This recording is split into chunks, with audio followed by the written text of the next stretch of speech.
Boom. So, live back here. I forgot which camera I was using. Back here at Influence Hour. How are you doing? It's Kinyo. Thank you guys so much for coming to the episode. My guest is going to join me soon. Yeah. So we are live here again, and this is Kinyo. If you want to check me out, go to www.kinyo.org. You can check me out and all the products that my company creates. My companies, my brands. I'm an entrepreneur, so I do lots of stuff. I'm an author. Find my books. I'm a painter. Find my paintings. I'm a musician. Find my music all on www.kinyo.org. I got face masks right now, you guys. So if you're getting the face masks for $20. I got pens, Kinyo pens. Go check it out. All kinyo.org. Shout out to Project Forward, my media company. Check out Project Forward at www.projectforward.tv. What is Project Forward? Streaming the future, the streaming company of the future. Really, it's if you're tired of having a media strategy that doesn't last over and over again, investing too much in the wrong areas and not feeling like your media is going far enough, Project Forward. Sign up, join up, see what we're doing. Organic media will inspire you to create your own universe. Check out laddieton.com, www.laddieton.com. It's a marketplace where you can find music, all of my products, and more. Products from every corner of the earth, to bring wealth into your life. So check out laddieton.com. So in this episode, I'm introducing a concept called Black Genius. And my guest has just joined in. I just added him in. So let's see how this works. He's muted right now. So my guest for this episode is Mr. Composition. We're going to be talking about Black Genius, the concept of Black Genius. Let me see if I can unmute him so we can hear him. You guys loving this Zoom, right? And by the way, you guys at home can join in on the Zoom. Just go to goliveatkinyo.projectforward.tv. Go to the Influence Hour page. Every night, 10 p.m., we're going to be here doing it here. My guest tonight, Mr. Composition. Go ahead and talk. Let's see if I want to see if they can see you. It switches over to you. Check. 1 2 1 2. Yo. Can you hear me? Go ahead and introduce yourself. You can hear me? Yeah, I can hear you. Okay, dope. What's good, everybody? This is Mr. Composition, the MC that writes fiction, aka Kevin Prince. What is the dealio? What is up? So I did a bunch of introductions, and then I was telling them about that this was going to be an introduction to Black Genius. Welcome back to the Influence Hour. You were the first ever. Were you the first ever Influence Hour guest? I was the first one. Yep. When we did it in Austin, AFTV5 Studios. Shout out to them. Check them out, AFTV5.com. Check it out now. Now I'm in the 5 o'clock productions den. That's why it's clean and neat. Got this. I got the background right there. I'm just like, hold on, let me see how I can give me a little background going on here. Jeez. Colors behind you, so I got like a white wall behind me, so it kind of just works out. I do have a couch though, but it's taken the couch out mostly. But anyway, so this concept of Black Genius, I want to get into it. So this is it's kind of just right now like a name, a title. I'm making stuff after it. I made a website after it, and we want to make a podcast series after it where the first one is going to be Nas versus Jay-Z. And I've started to listen to Nas already. I don't mind. I think we can give like a little intro to it right now. I started listening to Nas. I'm supposed to do the Nas, and Mr. Composition is going to do the Jay-Z. And that's going to be really cool. But before we even get into all that, because I feel like it's so easy to jump into what's going on right now and the latest thing that we're doing, but it's like, Whew, we got to give some background. I think we got to touch on at least, if we're going to do this, okay, and the whole point of the Influence Hour, if this is your first time tuning in, is the Influence Hour is a takedown show, okay? The whole point is to take down concepts that are not useful in society and influence ourselves with information and ideas to create a better science, better society. So we do it once a day, 10 p.m. Influence Hour. So when I think about this concept of Black genius, and you know what, that's kind of perfect. I think about what the takedown is, and it's clear that with this concept, the takedown is the university system. That's what we're looking to take down because, it doesn't serve a lot of people. And what do I mean when I say the university system? I mean the predatory system of convincing children that they should template their lives and that these templates are worth $30,000 a year and that they are the only templates and they don't have the power to build their own templates because entrepreneurship is a cool word, but mostly what it's about is, do you understand the balances of what you want to expend energy versus how much energy it takes and how much value you can provide to the community that you exist in? Oh, there we go. There we go. I can't Hmm. see it yet. But so when I think about Black genius, it is the perfect way to talk about what are we really doing? Yeah. Why are we pushing kids into degrees that they're not necessarily going to use when the debt is going to be crippling them for a good portion of their lives? You know, why are we not talking about this? Why does nobody really mention it? Joe Biden wants to cancel school debt. That's cool. I don't hear anything about school reform. I'm not really so much worried about a lot of the things that go on, but one thing I am worried about is I see people becoming disengaged. And you know why they're becoming disengaged? Because they're entirely disenfranchised. Because their cog has been told that it only has one use, and that's to spin in somebody else's machine, not knowing that they can figure out a way to tinker and create something new where they rediscover themselves and they feel engaged and they feel like, hey, I can fight global warming. Hey, I can fight injustice because I can take over this piece of land. I can do this. I can create this community. I can feed this community. Mr. Composition, what do you think about the templates that we allow ourselves to get stuck in and how we choose because I think that's going to be informative, how we choose our paths in life. And then we're going to touch on something quick with expansion. We're going to touch on something quick with recharge. And then we're going to get out of here because this is a tester episode. And even though it's dope, there's food to be eaten. But go ahead. Yeah, what's interesting is the different templates that are available. We're just now, I wouldn't say we're just now, we're just at a point where a lot of what we're finding new uses for those cogs. Those we're spinning the wheel, we're finding out that, oh, you're able to do X, Y, and Z, and we didn't know that you could do that. We have more examples of it. It's not that people weren't using it for different things before, it's just that now we have so many different examples, and it's just all like a lot of people will get stuck into this mindset where it's just all like, all right, like I need to do things this specific way, and it's just all like, no, not anymore. It's everyone has their path, and some people, you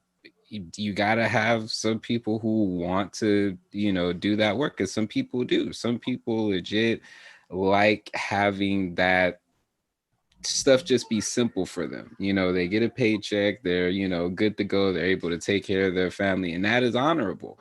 That is really, really dope. you know um that's not my template.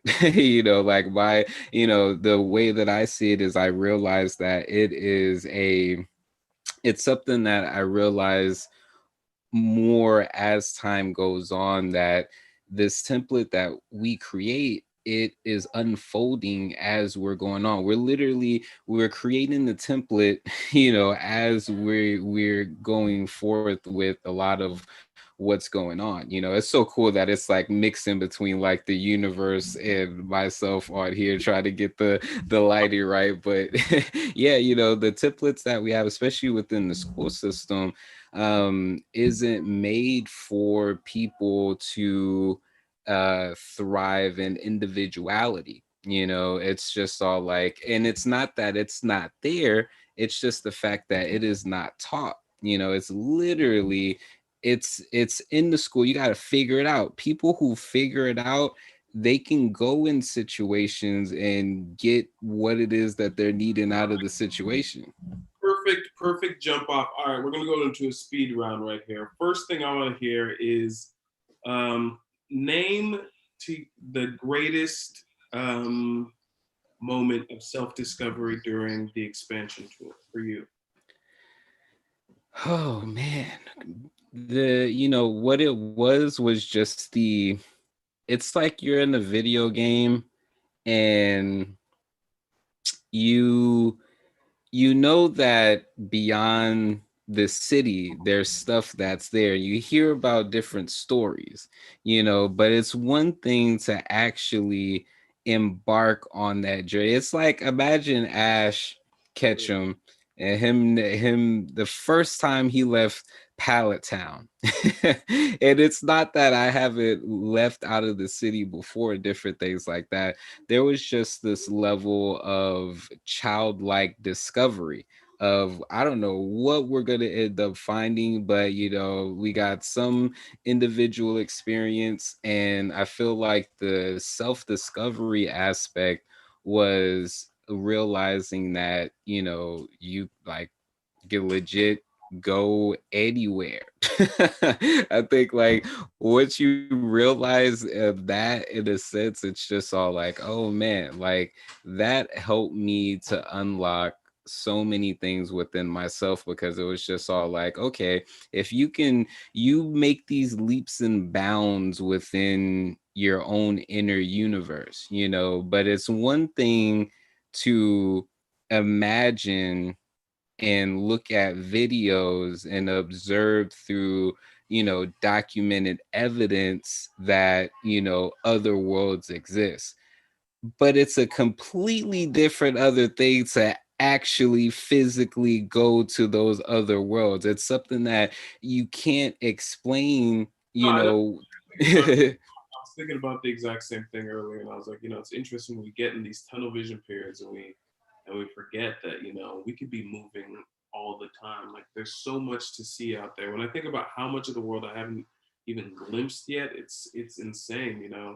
We get so used. What I was really thinking about, I was like, there's this burger store in San Antonio called Culver's, but here it's just like this weird like small oddity. There's like one in all of San Antonio, but in like some northern state, it's literally the most popular one. Everywhere you go, Culver's, and I was just like,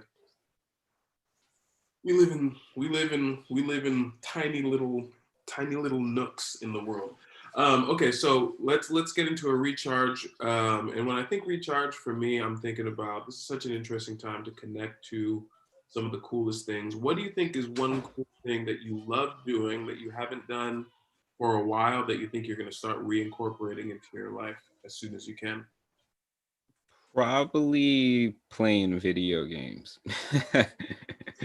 Definitely, because the other things, I feel like it's a you have certain rituals, and as a kid, every one of these things interconnected with each other. There was, the video games, but within video games, that was an exploration into fiction. And within the exploration of fiction, that was an exploration into different movies and different, adventure type of things. And what that did was that fueled, like, it was a battery pack that was like a recharge for my creativity all the time as a kid. It was just like, oh, I'm depleted, let me go ahead and play some video games, and that starts the domino effect of the other things that, you know, spark creativity. So it's like, play video games, that helps with, you know, ideas when it comes to writing, ideas when it comes to music and different things like that. You might hear a harmony, you might, you know, engage in some random dialogue, you know, within like an RPG game, and then all of a sudden that's like a hook. Or even like even in fighting games, I remember playing like Tekken 3, and then the little random things that they would say, or Soul Calibur, play Soul Calibur, and they'll be dropping like random little nuggets and everything within it. I'm just all like, oh, I wasn't even expecting that, but you know, that sparks, you know. And plus for me, video games are like the ultimate um simulators. You know, like for me, video games was never this thing that was not necessarily, I knew it was fake, you know, but it allowed me to explore different dialogues that I was having within my mind and actually work them out through a video game. Like there's so many metaphors in Pokemon and Final Fantasy and everything that can play into entrepreneurship, Crash Bandicoot. I honestly think that one of the biggest things about me, my process. I think my process I inadvertently copied from city builder games. Like I think I literally, you know, playing SimCity, even from the first one that I got to play in school on school computers, all the way to the newest ones and City Skylines, that game too. I think I love those games so much that that's how I think about my life. Like I think about it with tabs and then like advisors. Anyway, so super duper cool. And I agree with the video games thing. I think there's so much to be discovered on that front. I think people are going to be living in video games a lot more because it's going to become a lot more practical as a social venue rather than um, physical venues, and and the simulation venue also. And I think it's going to be cool. People are going to like, oh, that's weird, but I don't think so at all. I think it's actually better in a lot of different ways, um, and it'll be balanced with a lot of other stuff. Okay, last thing, the Nas Jay Z conversation, because that's going to be the first thing that we really dive into. Um, as I've been researching Nas, I'm like, it's really good to dive into this template. And the whole thing about Black Genius is really looking at um, what are the actual kinds of genius? And a lot of that is going to be related to specifically African and African descent, but then there's diaspora, and then that just gets into everybody on the entire planet. But it's talking about, especially you know in America, but it's and even with you know recent history, because as Americans we have a very as human beings we live in micro moments, and in recent history we have a lot of documentation of a very European side of history, which is brilliant. And I love the aesthetics of it, and I love the detail of it. The canonization is some of the heart of what I really love about art and poetry. And I want to see that same depth gone into across the entire globe, and then even revisited across the entire globe repetitively. And so, how I think that relates to a conversation about Nas and Jay Z is I think these are two iconic figures who have pioneered templates for success and popularized their templates for success. And even, you know, they have a verses in their own life. So it brings that kind of thing up. And when I think about Nas, what I've listened to, because I listened to his first couple albums already, and I'm going to listen to everything. You know, of course, I've listened to him over the course of my life, but not that much. Um, but what I'm learning about him is that, you know, he had a resilience that was just resilience for a while. But he had artistic influences in his life. But I don't know, he had a very organic approach to developing it. In the beginning, you know, we're going to re-listen to it and talk to it again. I wanted to try to speak to it right now. The thing about this Black Genius thing is I'm taking it so seriously because I want these to be such elevated conversations. And I really want to minimize guessing, which I already do in my regular speech, but especially with this Black Genius stuff, because I think it's going to be so thrilling to be so specific and so accurate about everything that goes down. But I'm excited. So I want to hear from you, Mr. Composition. What do you think is going to be maybe just one exciting nugget that is going to transform some stuff that's going to come out of this Black Genius things broadly, or maybe just the Nas and Jay Z first episode?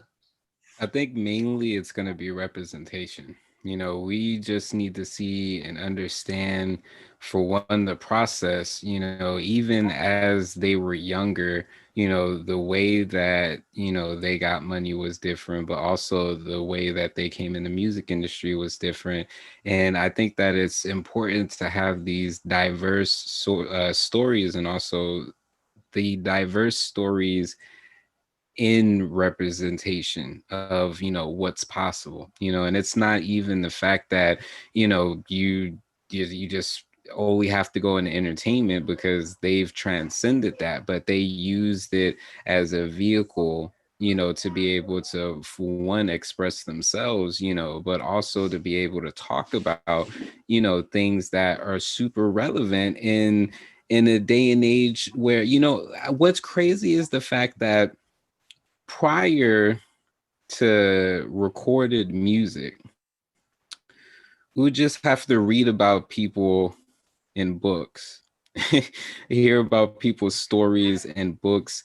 And now in music, especially in hip hop, especially with two individuals like Jay-Z and Nas, and just the whole concept of the different geniuses that we're going to be going into, it's mainly just examples of representation, examples on how you can do it in the process, like the underlining, consistent pattern that links everything that they do together. I want people to really realize that these people, it doesn't matter what time frame you're in, whether it's 2020 or 1920, hard work, goals, a vision, and seeing it through, and knowing within, like, these hip hop artists are living manifestations of anime characters. I'm gonna be the next Hokage. I'm the best rapper alive. Like, these aren't things that are just given. They're merit driven. You don't get to even utter these type of things unless you have certain merits as far as to back that shit up. And that takes time. You're looking at someone who, like in Black Clover, the Wizard King, I want to say, was 42. And what's interesting about anime timelines is that it's very, like, parallel to hip hop timelines, because you have characters in just the anime culture where a lot of the characters are very young, but their depiction is considered old by way of their lifespan. You have the super older elders, that are old as fuck, but they're like 70s, but considered a grandpa or whatever, is like in your 40s in anime world. And when you look at, as far as these hip hop artists like Jay-Z and Nas, they would be considered like super old, because you have someone like in Black Clover, like Yami looks like this. Sometimes you forget like what it is to be like a 27-year-old man, like, and Five, Yami, 13, bro. right? And a lot of these people, think about a lot of the age range of, protagonists. They're anywhere between, 13 in their teens, basically. And what age do most rappers get into, not most, but as far as starting building notoriety, it's in their teens. They embark on that musical journey in their teenage years. So there's a lot of parallels as far as within anime and the hip hop community. So seeing, this representation play out, it doesn't take away the fact that, this is repetitive. honing in on your sword, skill, still sharpen steel, having, your team, having as far as your mission with what it is that you're wanting to do, no matter what field. And I think that that's one of the things we're going to get into in this. It's gonna go there and beyond. It's gonna be fire. All right, where can they find you on everything? Let's do that now. Oh yeah, y'all can find me dabtroll.com, mrcomposition.com, Instagram at graffiti to mind son son, YouTube dabtroll.com, the podcast, the composition. You can search for that under Chronicles of Self Awareness, but you get all that on Dabtroll. www.dabtroll.com. Whew. So anyway, putting the whole university system on notice, you've officially become obsolete. Black Genius is on the way. And actually, I have really big plans for, um, you know, things related to that too. Like I want to build like a Black Genius dictionary, Black Genius encyclopedia, Black Genius textbooks. Me and Mr. Conversation talked about some of this. But I think it's very cool. I think we need more open source information and we need to cross more of these universes, at least intellectually, even if we can't travel to all the places we want to get to in the earth in our lives. But, God willing, I do want to get to some cool places and expansion. It's going to be really cool. So, you guys check out everything he said. Look deeper into everything that we're doing because it's a bunch of very cool stuff. Hmm. How do I want to end this? How do I want to end this? You know what? I'll let you. I'll let the since this is influencer hour and I have an influencer as my guest. I'm gonna end it with this one question: what is um the number one thing that you would um from your daily life that you use that you would like to become an influencer of in this last moment of influence hour? Um, Notebooks. Shit. Mr. Composition. Shit. Boom, there it is.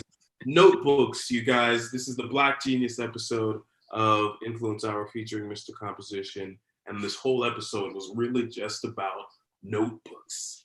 See you later. Hell yeah. All right, that's super cool. So the live stream is ended.